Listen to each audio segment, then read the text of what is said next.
GVMC 71వ ward దుర్గానగర్లో వేంచేసి ఉన్న శ్రీ శ్రీ శ్రీ దుర్గాదేవి దేవాలయ అభివృద్ధికి సహకరిస్తున్న దాతలకు ప్రత్యేకంగా కృతజ్ఞతలు తెలుపుతున్నామని ఆలయ అభివృద్ధి సంఘం అధ్యక్షులు ఆకుల అప్పల సూర్య అన్నారు. ఆలయ అభివృద్ధిలో విలువైన సేవలు అందిస్తున్న వార్డు మాజీ కార్పొరేటర్ రాజన్న రామారావు దంపతులకు మరియు స్టీల్ ప్లాంట్ రిటైర్డ్ సీనియర్ మేనేజర్లు జె ప్రసాద్, జి వెంకట్రావులను ఆలయ అభివృద్ధి సంఘ సభ్యులు ఘనంగా సత్కరించారు.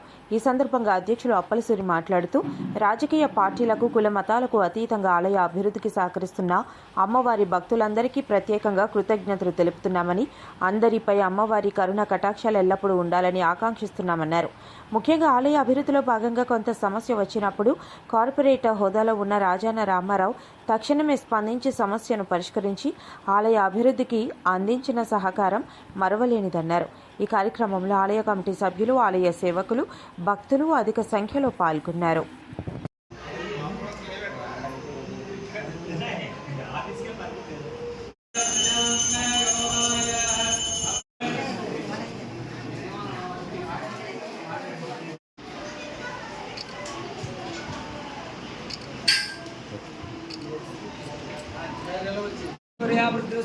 यजमानस्यः दम्पत्यो विवाहपर्वतेन श्रीमद्दुर्गाम्बिकादेवताकटाक्ष वीक्षणफलस्य ब्रह्म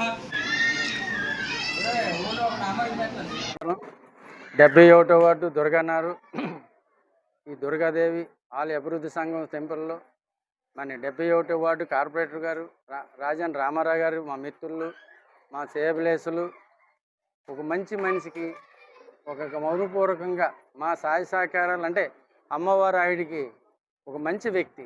విశాఖపట్నంలో ఎంతోమంది ఉన్నారు కార్పొరేటర్లు, కానీ మంచి అనేది గొప్పదని, ఆ మంచి అనేది ఎక్కడైనా ఎక్కలేని శిఖరం మీదకైనా వెళ్ళి అందరికీ బలం చేకూర్చగలదని అనేది ఎంత నిజమో మా రామారావు గారి దగ్గర అంత గొప్ప మనస్తత్వం ఉంది. పిల్లలు అది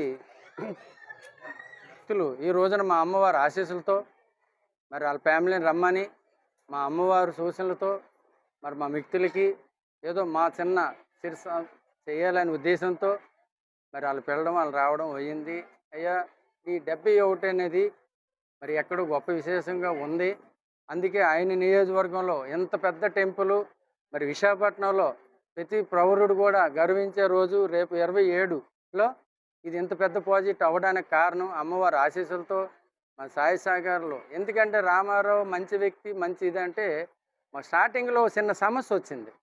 తెల్లగాన బెదరు ఇలా ఉందా గాన నిజంగా మీరు నమ్మరు, అంటే నేను పొగుడుతాను అని కాదు, నిజం మాట్లాడుతాను.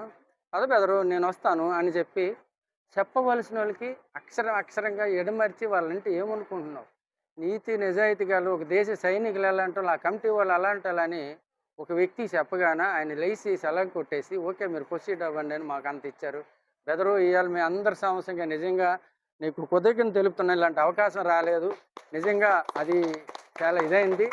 ఇక నాకెక్కడో ఈయన గురించి ఒక తెలియంది, ఒక పార్టీలో ఉండోడు, నేను ఒక పార్టీలో దీనిగా ఉన్నప్పుడు నేను వేరే చేశాను, కానీ ఈయన శత్రువుని కూడా ప్రేమించే గుణం ఉన్న వ్యక్తి కాబట్టి ఈయన నిజంగా చాలా గొప్ప విశేషం ఆయన దగ్గర. ఎందుకంటున్నానంటే నేను ఒక పార్టీని అనుకొని చేస్తే ఆయన ఒక పార్టీలో ఉండడం వల్ల నేను ఏదో నాకు తోసిన సాయం సహకారాలు చేశాను, కానీ మా మిత్రుడు నేను ఏమీ చేయలేకపోయానని బాధ మనసులో పీకుతూ మొన్న ఎందుకు ఆఖరికి మా పోకరం పండగ నాడు బెదరు పలానా రోజున ఇలాగ ఉన్నది నా మనసులో కోరికంటే ఓకే బెదరు నీకు ఎలా అంటే అలాగేనా అన్నారు. ఇవాళ ఇప్పుడు ఈ క్షణాన్ని ఇప్పుడు నాకు తృప్తి అనిపించింది. ఎందుకు అనిపించిందంటే ఓ 10 మందికి ఉపకారం చేసి 11వ మనిషికి మనం ఉపకారం చేయలేనప్పుడు మన మనసు బాధ వేస్తుంది, మన మనసు ఒప్పుకోదు కూడా.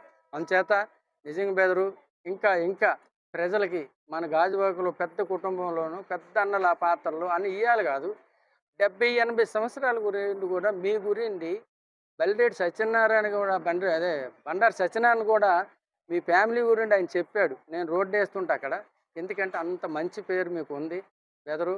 మేము అంతకంటే ఇది కాబట్టి నీ ఒక ఆశీస్సులు, నీ సలహాలు, సూచనల మేరకు మేము ఇంకా ఫ్యూచర్లో బాగా తీసుకెళ్ళి 2027లో మనం అందరూ కలిసి ఒకే బాట మీద నడిచి మనం ఆ కార్యక్రమం చేసి ప్రజలకు పొందనాలా, మా శక్తిని ఒప్పచెప్తున్నామా ఏదనేది ఆ రోజుల కోసమే మేము ఎదురు చూస్తున్నాం. నీ సాయి సహకారాలు ఎప్పుడు మాకు ఉండాలి, మేము కూడా మీ మిత్రులుగా ఏనాడు ఎప్పుడు కూడా మేము ఉంటామని మనస్ఫూర్తిగా కోరుకుంటూ ముందుగా నమస్కారాలు. ఈ రోజున మన 71వ వార్డులో మన దుర్గానగర్లో మరి ఈ కొండపై వెలిసిన దుర్గాదేవి ఆలయంలో ఆలయ అభివృద్ధి కమిటీ అధ్యక్షులు మా మిత్రులు ఆకుల అప్పలసూరి గారికి, అలాగే వారితో అంటే ప్రతి సంవత్సరం ఈ టెంపుల్లో వార్షికోత్సవం పండగ సంవత్సరానికి 2 సార్లు అవుతున్నాయి. మరి ప్రతి సంవత్సరం కూడా నన్ను కార్పొరేటర్గా వాళ్ళు గౌరవంగా ఆహ్వానించడం, నేను రావడం వెళ్ళడం కూడా జరుగుతుంది. ఎప్పుడు కూడా వాళ్ళు గౌరవంగా మనల్ని సిరి సత్కారంతో గౌరవించి మనకి ఇవ్వాల్సిన గౌరవాన్ని వాళ్ళు ఎప్పుడు ఇస్తున్నారు. కమిటీ చాలా అంటే కొన్ని అరుదుగా ఉంటాయి ఇలాంటి కమిటీలు. ఎందుకంటే చాలా టెంపుల్లో కమిటీలు ఉంటాయి, గ్రామ కమిటీలు ఉంటాయి. కానీ ఎదట మనిషిని గౌరవించుకొని ఒకరినొకరు మర్యాద ఇచ్చిపుచ్చుకుంటే సాంప్రదాయం. అలాంటి సాంప్రదాయం ఉన్న ప్రాంతం అంతా కూడా సస్యశ్యామలంగా ప్రశాంతంగా ఉంటుంది. అది క్రమశిక్షణగా కొంత సైనికులు చేయగలిగేది. అంటే చిన్నప్పటి నుండి తల్లిదండ్రులు మంచి కుటుంబంలో పుట్టిన వారికే అలాంటివన్నీ విద్యాభ్యాసంలో మనకు ఉపాధ్యాయులు చెప్తారు. క్రమశిక్షణ గురించి మన తల్లిదండ్రులు చెప్తారు. అలాగే ఈరోజు మన కమిటీలో కూడా అందరూ కూడా ఒక క్రమశిక్షణ అనేది మరి ఈ చుట్టుపక్కల నేను అది ఛాలెంజ్ చెప్తాను. ఈ కమిటీ అంత క్రమశిక్షణగా పనిచేస్తుంది. మరి ఈ రోజున ఇక్కడి వరకే కాకుండా ఈ ప్రాంతం అంతా కూడా ఒక అభివృద్ధి చేయాలి. మనకేంటంటే విజయవాడలో కనకదుర్గ అమ్మవారు ఉంది. ఆ అమ్మవారు ఒక రాష్ట్రానికి ఫేమస్. అంటే మన రాష్ట్రానికి అంటాం, పక్క రాష్ట్రాలు కూడా కొన్ని ఫేమస్ గల తల్లు భారతదేశానికి అనుకోండి. మరి అలాగా ప్రాముఖ్యత కలిగిన ఈ అమ్మవారిని మన గాజువాక నియోజకవర్గంలో ఒక అభివృద్ధి చేయాలనే ఒక ఆలోచనతో, మంచి సంకల్పంతో మరి వాళ్ళు ముందడుగు వేశారు. మరి దానికి కొంతమంది అధికారులు అబ్జెక్షన్ చేసినా మరి నా దృష్టికి వస్తే ఇందాక అప్పలసూరి గారు చెప్పినట్టు దానికి సంబంధించిన అధికారులతో నేను మాట్లాడి ఇది అభివృద్ధి, ఎందుకంటే వ్యక్తిగతంగా సొంతంగా ఇల్లు కట్టుకొని ఆక్రమించుకుంటే మనం అడ్డుపడాలి తప్ప ప్రజల కోసం, ఈ ప్రాంతం కోసం వాళ్ళు పాటుపడుతున్నారు. వాళ్ళ సొంత నిధులతోని వాళ్ళు కష్టపడి వాళ్ళ నైబర్స్, వాళ్ళ ఫ్రెండ్స్ వాళ్ళందరి దగ్గర వాళ్ళ సలహాలు సూచనలు తీసుకొని వాళ్ళ ఆర్థిక సహాయాలు తీసుకొని ఒక నిర్మాణం చేయాలనుకుంటున్నారు. కనుక మనం తప్పనిసరిగా మేము ప్రజాప్రతినిధులు కానీ మీరు అధికారులు కానీ వారికి పూర్తి సంపూర్ణ సహాయ సహకారాలు అందించాలని